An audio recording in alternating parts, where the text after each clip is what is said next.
Geography के अंदर हम जियोमॉर्फोलॉजी भी पढ़ते हैं, और जो जियोमॉर्फोलॉजी है वो बेसिकली आपकी सेकंड सेमेस्टर में है। फर्स्ट सेमेस्टर में आपकी इंडियन ज्योग्राफी है, उसके लिए अलग प्लेलिस्ट है इंडियन ज्योग्राफी के नाम से।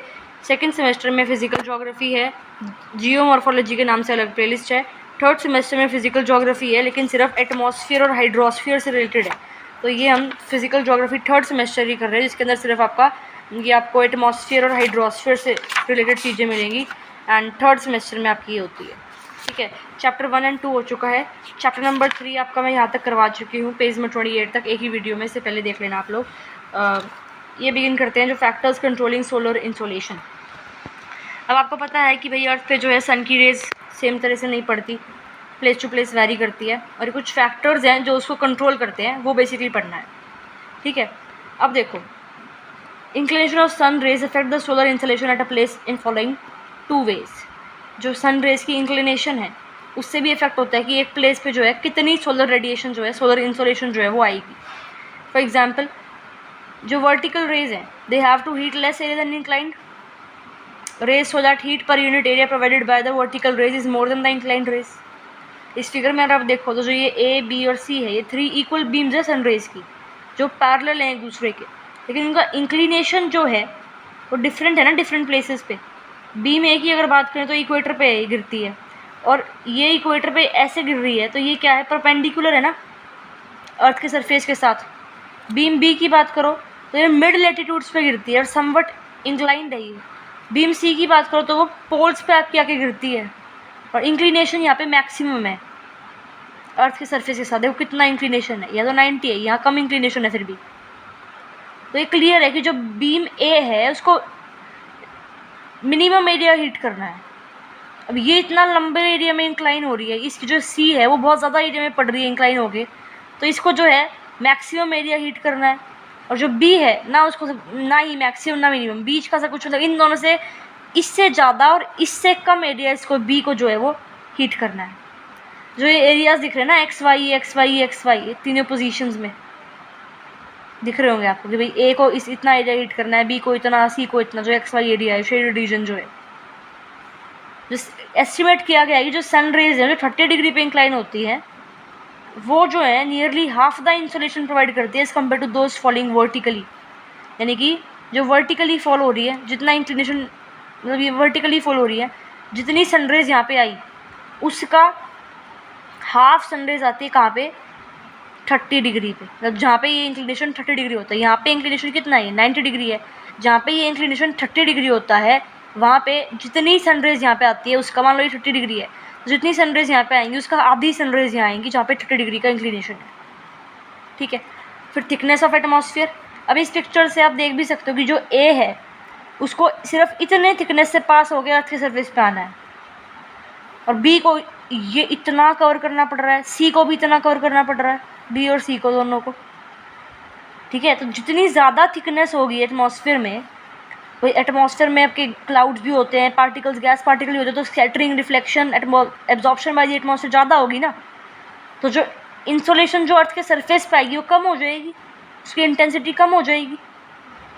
ठीक है, तो ये चीज़ बोलिए कि भाई जो सन रेज की इंक्लिनेशन है उससे अफेक्ट होता है कि एक एरिया में कितनी सोलर इंसोलेशन आएगी। अब इंक्लिनेशन एरिया के डिपेंड पे भी एरिया पे होता है कि भाई किस एरिया में कितनी इंक्लाइन होकर रेज आ रही है, या कितना एटमॉस्फेयर का हिस्सा उसको कवर करना पड़ रहा है। पीटरसन जो है उन्होंने एक रिलेशन दिया है बिटवीन ऑल्टीट्यूड ऑफ सन और thickness of atmosphere to be cross by the sun rays. ठीक है, एक क्या दिया है इसने, एक रिलेशन दे रखा है बेसिकली कि जो सन का ऑल्टीट्यूड है और जो एटमॉस्फेयर की थिकनेस है, जितनी थिकनेस सन रेज को कवर करनी है, कहने का मतलब क्या है, सन रेज को कितनी थिकनेस ऑफ एटमॉस्फेयर क्रॉस करना है एक वो, और सन का ऑल्टीट्यूड, इन दोनों के बीच में रिलेशन दिया है पीटरसन ने। टेबल देखो ये 3.1। It is clear that if a beam of sun rays is vertical at equator, then that the sun rays has to cross only 1 unit of atmosphere. Similarly, जब 30 degree पे incline है sun rays तो इतना cross करना है। Similarly ये आपको दे रखा है पोल्स पे इतना क्रॉस करना है। तो थिकनेस एटमॉस्फेयर की cross by the sun rays go increasingly progressive as we move towards equator, from equator towards pole. जैसे जैसे हम इक्वेटर से पोल की तरफ जा रहे हैं वैसे वैसे सन रेज को ज़्यादा एटमॉस्फेयर कवर करना पड़ेगा, ठीक है। तो जैसे जैसे ऊपर जा रहे हैं ज़्यादा एटमॉस्फेयर का हिस्सा थिकनेस कवर करनी पड़ेगी, तो ज़्यादा स्कैटरिंग रिफ्लेक्टिंग वगैरह होगी। तो जैसे जैसे ऊपर जाएंगे वैसे वैसे सन की रेज अर्थ के सरफेस पे कम होगी। तो मैक्सिमम सन रेज अर्थ की इक्वेटर पे आती हैं और ऊपर जाते जाते जो है कम हो जाती हैं, ठीक है। फिर relation of latitude and solar radiation in earth surface, 0 degree पे यहाँ पे मैक्सिमम है, फिर ऊपर जाते जाओगे तो कम कम कम कम होती जाएगी, आपको दिख रहा होगा, ठीक है। फिर भाई सोलर इंसोलेशन के फैक्टर, मतलब सोलर इंसोलेशन किस कहाँ पे ज़्यादा है कहाँ पे कम है उसके फैक्टर, एक तो ये हो गया आपका ये वाले फैक्टर की सन की रेज किस तरह से पड़ रही है, एक लेंथ ऑफ डे या ड्यूरेशन ऑफ सनशाइन, ठीक है। इंसोलेशन सन की रेज ऑब्वियसली सिर्फ हमें डे टाइम पे आती है जब सन जो है शाइन करता है स्काई में। तो अमाउंट ऑफ इंसोलेशन भाई एक एरिया में जो कितनी सन रेज आ रही है वो डिपेंड करती है ना कि उस एरिया में लेंथ ऑफ डे और ड्यूरेशन ऑफ सनशाइन क्या है। अब डेज लॉन्गर होते हैं समर में, अब डेज और जो नाइट का जो कॉन्सेप्ट है, अब ये मत बोलना कि भाई वो तो सन की वजह से तो होता है, नहीं, ये बेसिकली आपकी रोटेशन की वजह से होता है, अर्थ की रोटेशन की वजह से, ठीक है। अब कैसे होता है देखो, अर्थ जो है अपनी एक्सिस पे ऐसे स्पिन करती है, ठीक है, और एक रोटेशन में उसको 24 घंटे लगते हैं। अब जब अर्थ का कुछ हिस्सा सन की तरफ फेस करता है तो वहाँ पे क्या है, डे टाइम है, और अर्थ का दूसरा हिस्सा सन के तरफ फेस नहीं करेगा तो वहाँ पे क्या है, नाइट टाइम है। आप ये कर भी सकते हो, ट्राई करके देखो। एक आप फ्लैश लाइट लो, जो मान लो ये फ्लैश लाइट है, यहाँ से लाइट निकलती है, यहाँ से ये सन को रिप्रेजेंट कर रहा है, सन तो आपका नहीं रहेगा, और एक बॉल यहाँ पे स्पिन कर रही है, मान लो ये वाला मान लो, आपको एक पेन पे येलो लाइन दिख रही होगी, एक साइड येलो लाइन नहीं है, ये नाम लिखा हुआ है। अब देखो इस साइड ये सन है, ये येलो लाइन जो है सन की तरफ है, तो ये सन की लाइट यहाँ आ रही है। अब ये ऐसे ऐसे ऐसे ऐसे रोटेट ऐसे रोटेट करता है ना भाई, रोटेशन तो यूँ होती है, फिर साथ साथ में सन के अराउंड रेवोल्यूशन भी तो होती है इस तरह से। अब देखो ऐसे अब देखोगे तो यहाँ पर वापस आ गया यहाँ, और अब जो ये वाली साइड है लाइन वाली, ये दूसरी साइड है, तो अब सनरेज यहाँ आ रही है, तो यहाँ दिन है यहाँ रात है, समझ आया वो तो ठीक है। वरना एक बार रोटेशन का कॉन्सेप्ट जो है डे नाइट कैसे कॉज होते हैं 2-3 मिनट की एनिमेटेड वीडियो आपको यूट्यूब पे मिल जाएगी, वो देख लेना, ठीक है। समझ में आया तो ये चीज़ आपको। तो अगर डे एक जगह बड़ा है तो ऑब्वियसली वहाँ पे ज़्यादा सनराइज आएंगी, तो डेज लॉन्गर होते हैं समर में तो ज़्यादा इंसोलेशन होती है, विंटर्स में दिन शॉर्टर होते हैं तो लेस इंसोलेशन होती है। अब जो ड्यूरेशन ऑफ डे है वो same through out the year रहता है इक्वेटर पे, तो अमाउंट ऑफ इंसोलेशन भी वहाँ पे विंटर और समर में सेम रहती है। अब डे और नाइट 6 मंथ्स के होते हैं पोल्स पे, ठीक है। लार्ज सीजनल वेरिएशंस जो है हमें इंसोलेशन की वहाँ दिखेगी, जो ये टेबल 3.3 आपको दिखाती है कि भाई लॉन्गेस्ट डे का ड्यूरेशन अलॉन्ग सेलेक्टेड लेटीट्यूड, यानी कि जब आपका इक्वेटर पे लॉन्गेस्ट डे है तो 12 घंटे तक सनशाइन करता है, वहाँ पे सन की रेज आती है। पोल पे जाओगे ऊपर ऊपर जाते जाओगे पोल तक तो 6 महीने के लिए सन रहेगा, क्योंकि 6 महीने दिन 6 महीने रात होता है ना वहाँ पे पोल्स में बेसिकली, ठीक है। ट्रांसपेरेंसी ऑफ एटमॉस्फेयर अभी बताया मैंने तुम्हें भाई, जितना थिकनेस क्रॉस करनी पड़ेगी। अब एटमॉस्फेयर के अंदर बहुत सारे पार्टिकल्स होते हैं, डस्ट पार्टिकल हैं, वाटर पार्टिकल्स हैं, सब कुछ है, तो उससे जो सनरेज हैं वो स्कैटर या रिफ्लेक्ट या एब्जॉर्ब हो रही हैं, तो ट्रांसपेरेंसी से भी तो फ़र्क पड़ता है भाई। अगर मान लो यहाँ पे बहुत ट्रांसपेरेंट है, कुछ एब्जॉर्ब रिफ्लेक्ट हो ही नहीं पा रहा, डायरेक्ट आगे जा रही हैं, तो फ़र्क पड़ता है ना एटमॉस्फेयर की ट्रांसपेरेंसी से भी। जो क्लाउड कवर है और एटमॉस्फेयर की इसकी थिकनेस है, डस्ट वाटर पार्टिकल्स जो है वो डिटरमाइन करते हैं कि भाई एटमॉस्फेयर कितना ट्रांसपेरेंट है, फिर उसकी वजह से रिफ्लेक्शन एब्जॉर्प्शन ये सब कुछ जो है क्या कहते हैं अफेक्ट होती है, ठीक है। एटमॉस्फेयर जितना ज़्यादा ट्रांसपेरेंट है उतनी ज़्यादा सोलर रेडिएशन अर्थ तक आएगी। रिलेशन देख लो, solar radiation reaching the amount of cloudiness. अगर क्लाउड है ही नहीं तो भाई एटमॉस्फेयर के अंदर रिफ्लेक्ट बैक स्कैटरिंग कुछ होगा ही नहीं, एब्जॉर्प्शन होगी नहीं, डायरेक्ट जो सनरेज है सारी की सारी कहाँ आएगी, अर्थ के सरफेस पे, ठीक है। तो वो चीज़ दे रखी है यहाँ पे। फिर distribution of land and water, अब ये चीज़ आपको पता ही है भाई, मान लो यहाँ पे आपकी लैंड है, ये आपकी सी है, ठीक है। लैंड सी ब्रीज हम पढ़ते हैं 6th-7th में, land and sea breeze, right. अब देखो मान लो सन शाइन कर रहा है, अब लैंड तो आपकी जल्दी गर्म हो जाएगी और जल्दी ठंडी हो जाएगी। हीट और सी की बात कर दो, सी जो है पानी जो है वो जल्दी गर्म नहीं होता, देर में गर्म होता है और देर में ठंडा होता है।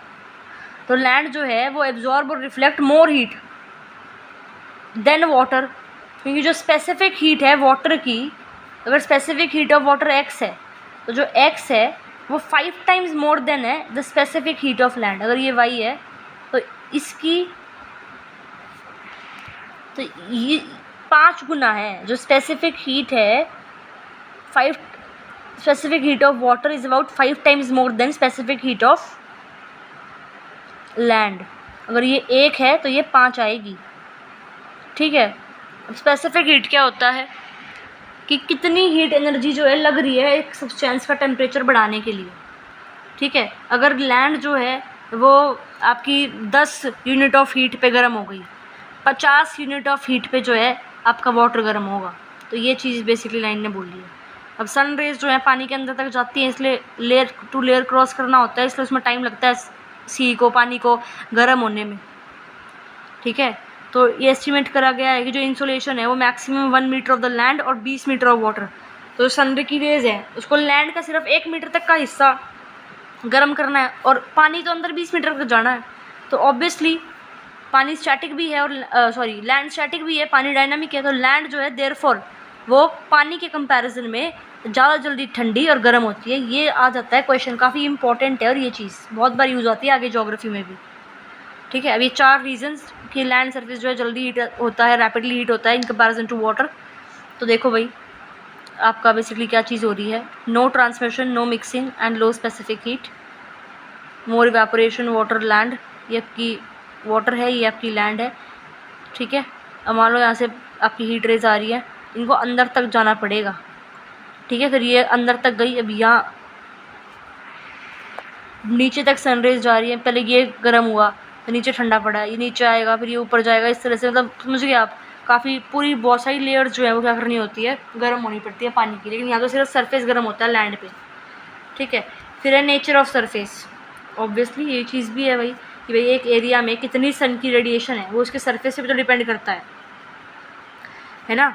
क्लेली सॉइल जो है वो लेस सोलर रेडिएशन को एब्जॉर्ब करती है और स्टोन और सैंड जो है वो ज़्यादा को एब्जॉर्ब करते हैं। ठीक है, स्नो कवर्ड एरियाज़ की बात करोगे तो क्लेरी सॉइल लेस को एब्जॉर्ब करती है, तो ये ठंडी रहती है। स्टोन और सैंड सॉइल, मिट्टी जो आपकी राजस्थान में मिट्टी होती है गर्म होती है ना, क्लेरी सॉइल जो ठंडी रहती है। रीज़न पता लग गया। स्नो कवर्ड एरियाज जो है ठंडे रहते हैं, यानी कि हीट उन्होंने एब्जॉर्ब नहीं करी, तो क्या करते हैं वो रिफ्लेक्ट कर लेती है। आइस जो है वो रिफ्लेक्ट बैक कर देती है सोलर रेडिएशन को। ब्लैक सॉइल की बात करो तो वो एब्जॉर्ब करती है large amount of solar radiation. अब फॉरेस्टेड एरियाज में solar radiation is unable to reach earth surface. Simple सी बात है ही भाई। अब एवरग्रीन फॉरेस्ट है, ऊपर से बिल्कुल डेंस रहते हैं, सन यहाँ है, नीचे लैंड दिखती नहीं है तो गर्म ही नहीं होती लैंड। तो लैंड्सबर्ग ने has given the following estimates with respect to reflection of solar radiation. भाई स्नो इतनी रिफ्लेक्ट कर बैक करती है, sand, vegetation and sea water. Next है स्लोप ऑफ लैंड। अब स्लोप ऑफ लैंड की वजह से भी जो सोलर रेडिएशन है वो कंट्रोल रहती है एक जगह की। अब जो सन की तरफ स्लोप है किसी एरिया का तो वहाँ पे ज़्यादा सनरेज आएंगी। जो सदर्न स्लोप्स है माउंटेन्स के नॉर्दर्न हेमिस्फीयर में, they receive more insolation from northern counter parts. काफ़ी इंपॉर्टेंट लाइन है ज्योग्राफी में ये कि सदर्न स्लोप्स जो है माउंटेन्स की नॉर्दर्न हेमिस्फीयर में वो ज़्यादा इंसोलेशन रिसीव करती है नॉर्दर्न काउंटर पार्ट से। नॉर्दर्न हेमिस्फीयर की बात हो रही है सबसे पहले। तो नॉर्दर्न हेमिस्फीयर में जो सन है वो usually south in the sky, south में होता है स्काई में। अगर आप पिक्चर भी देखो ये तो भाई नॉर्दर्न हेमिस्फीयर ये है आपका, ये ऊपर वाला इक्वेटर से ऊपर वाला नॉर्दर्न हेमिस्फीयर। तो नॉर्दर्न हेमिस्फीयर में जो सन है बेसिकली वो यहाँ है आपका, मान लो। ठीक है, स्काई में जो है साउथ में होता है आपका सन। सदर्न स्लोप्स जो हैं आपके वो सन की तरफ फेस करते हैं। ठीक है, जैसे उनको डायरेक्ट सनलाइट आए और गर्म रहे।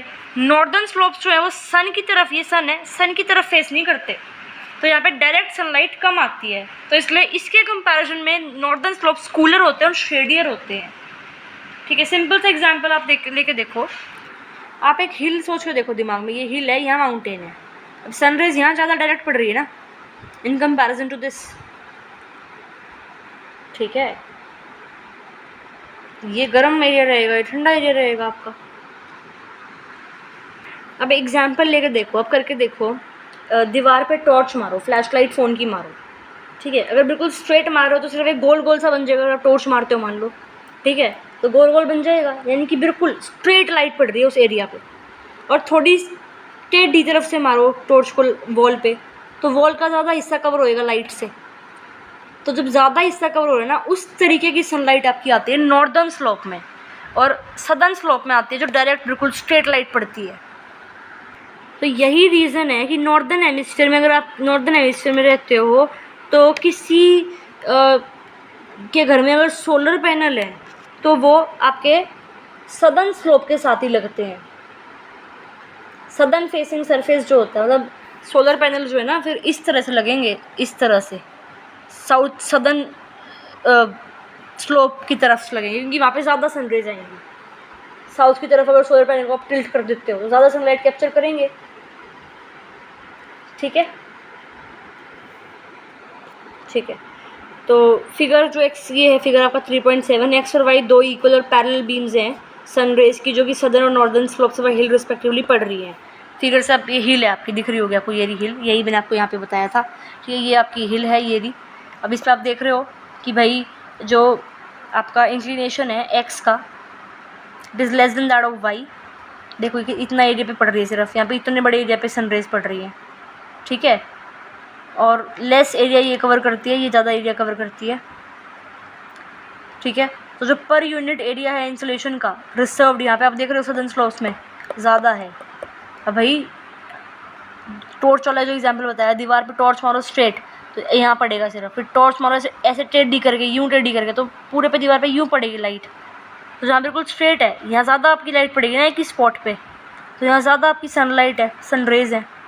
ठीक है, it is because of this reason that only the southern slopes of Himalayas receive more insolation than northern counterparts। ये हिमालय के केस में भी है आपका। ठीक है, नेक्स्ट है distance of the earth from the sun. Obviously earth sun के राउंड रिवॉल्व करती है एक एलिप्टिकल पार्ट पे, उसका डिस्टेंस जो है सन से इतना किलोमीटर रहता है जून में और इतना किलोमीटर रहता है दिसंबर में।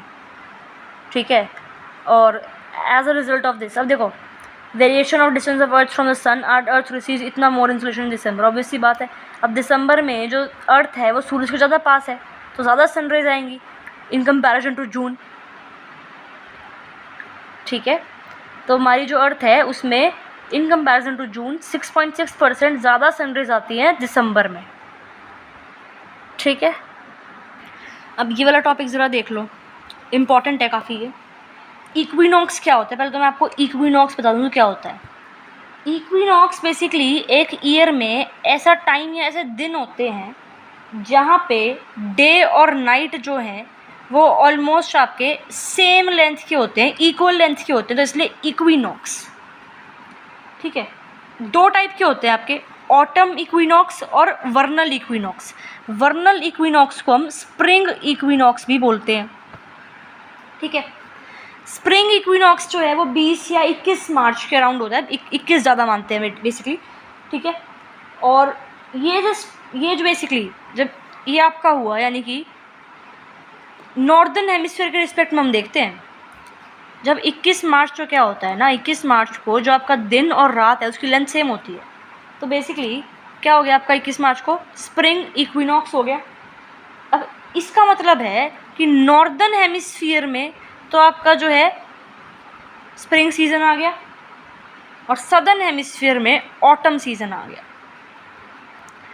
तो ये नाम लिखे ना, स्प्रिंग इक्विनॉक्स, ऑटम इक्विनॉक्स, ये ऑटम आया, यहाँ पे स्प्रिंग आता है कौन से हेमिस्फीयर में, नॉर्दर्न हेमिस्फीयर में, और सदर्न हेमिस्फीयर में उल्टा इसका हो जाता है।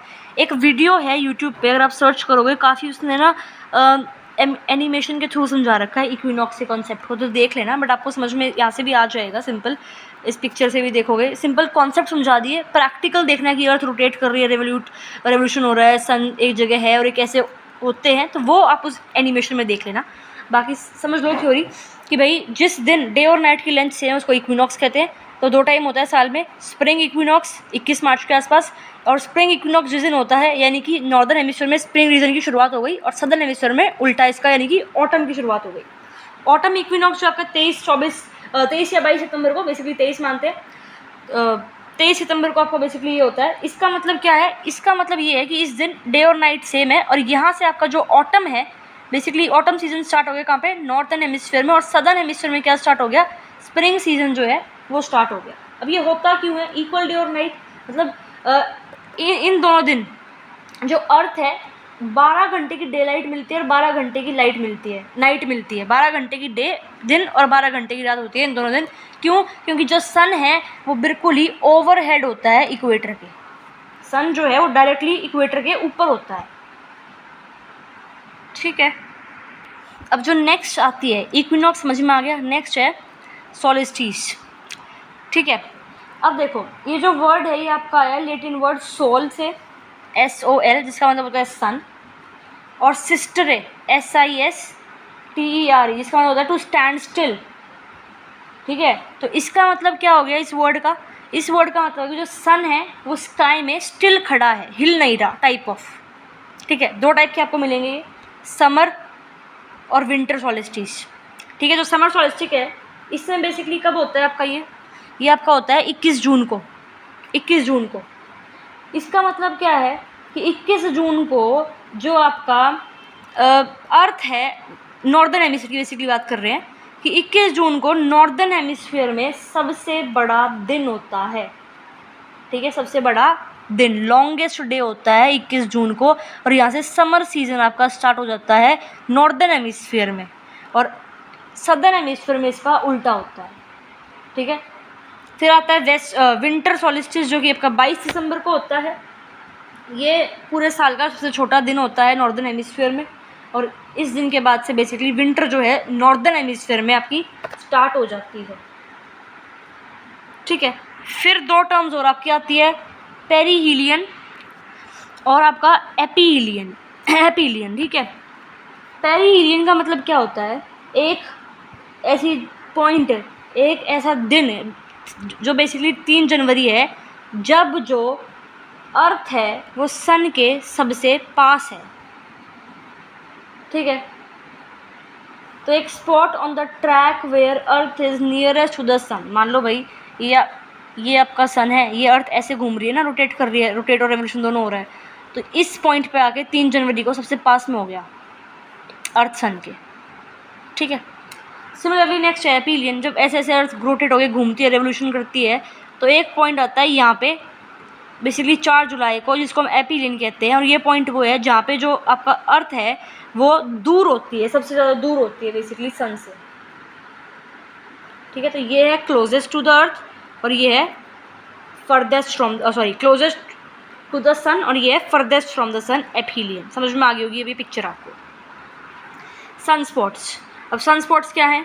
डार्क एरियाज़ हैं जो कि सन के सरफेस से आपको दिखेंगे, surrounded by bright areas of higher temperature, जिनको हम बोलते हैं प्लेग्स या फैक्यूले। ठीक है, बेसिकली देखो क्या है, आपका जो सन है ना, सन पे ये शेप के सन स्पॉट है। अब ये सन स्पॉट तो डार्क कलर के होंगे और ठंडे होंगे इस सन के सराउंडिंग एरिया से, ये ठंडे होते हैं बेसिकली। ठीक है, तो जो ये आसपास का जो सराउंडिंग एरिया है सन स्पॉट का, जो कि हायर टेम्परेचर है, गर्म है, उसको हम फैक्यूले या प्लेग्स बोलते हैं। अब सन स्पॉट जो है नंबर और पोजीशन चेंज होती रहती है उसकी रेगुलर मैनर में, तो उसको हम कहते हैं सन स्पॉट साइकिल। ठीक है, अब सोलर रेडिएशन जो है received at the earth surface changes with the change in number of sun spot, corresponding increase in solar radiation received by earth. अगर सन स्पॉट ज़्यादा है सन में तो सोलर रेडिएशन जो है वो ज़्यादा आएगी अर्थ तक। ठीक है, और ये माना जाता है कि जो सोलर कांस्टेंट है वो चेंज रहता है 3% depending upon the increase and decrease in number of sun spots. देखो इस लाइन को समझो ध्यान से। सबसे पहले देखते हैं कि सोलर कांस्टेंट जो है वो होता क्या है। Solar constant basically average amount of solar energy received पर unit area top of the earth surface. ठीक है, मतलब एक पर यूनिट एरिया में कितनी सन की एनर्जी आ रही है वो सोलर कांस्टेंट बोल रहे हो। कितना होता है ये बेसिकली कि भाई आपका 1 स्क्वायर मीटर के एरिया में 1361 वॉट एनर्जी आती है। 1 स्क्वायर किलोमीटर का एरिया है, इसके अंदर 1361 वॉट ऑफ एनर्जी जो है आपकी बेसिकली आती है। समझ में आया सोलर कांस्टेंट क्या है? अमाउंट ऑफ सनलाइट जो अर्थ को मिलती है सन से। अब उसका सन स्पॉट से कैसे इफेक्ट पड़ता है? इसने बोला ना सोलर कांस्टेंट चेंज होता है 3% से depending on decrease and increasing in the number of sun spots. ठीक है, तो देखो ज़्यादा सन स्पॉट्स हैं तो टोटल सनलाइट अर्थ रिसीव जो है वो ऊपर नीचे हो सकती है। कितनी ऊपर नीचे? 3% ऊपर नीचे। ठीक है, तो ये चीज़ बेसिकली इसने बोली है। सिंपल सी आप इमेजिन करो भाई, आप घर में लाइट होगी, लाइट का बटन होगा, एक तो बटन पूरा बंद कर दो, पूरा खोल दो। जब हम आधा बटन बंद करते हैं तो अब चेंज देखो कि लाइट में कैसे चेंज होता है। तो बेसिकली वही चेंज यहाँ पे होता है आपका इसमें, ठीक है। तो सन स्पॉट्स जो हैं वो amount of sunlight earth gets change a little bit, sun spot की वजह से कितनी 3% चेंज होती है, ठीक है। Satellite measurements during the latest sunspot cycle shows a small decrease in solar output as sunspot number approach its minimum and a subsequent recovery. So this was all कि जो फैक्टर्स हैं आपके कंट्रोलिंग सोलर इंसोलेशन, काफ़ी detail में समझाया है मैंने, सब कुछ समझ में आ गया होगा ऑब्वियसली। अब नेक्स्ट वीडियो में हम डिस्ट्रीब्यूशन ऑफ सोलर रेडिएशन जो है ये देखेंगे और insolation at some selected latitudes.